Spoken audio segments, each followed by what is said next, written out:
Hello po at lumabas na nga po ang mga bagong panukala para sa November 1, 2024.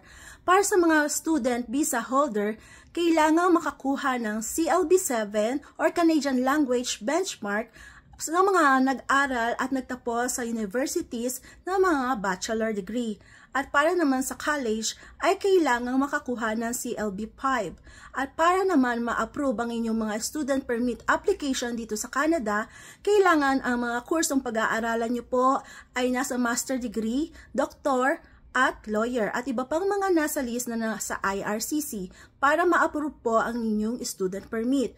At para naman sa spousal open work permit ng student visa, para makuha nyo po ang asawa at mga anak nyo po, kailangan nasa master degree, doctor, lawyer at iba pang mga nasa list ng IRCC ang inyong pinag-aaralan dito sa Canada.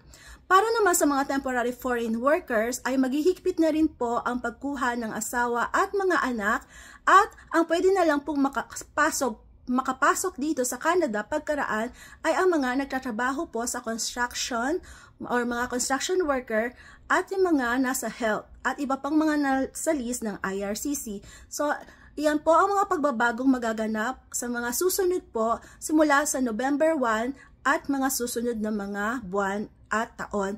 At lagi po tayo mag-abang sa mga update at news. Salamat po.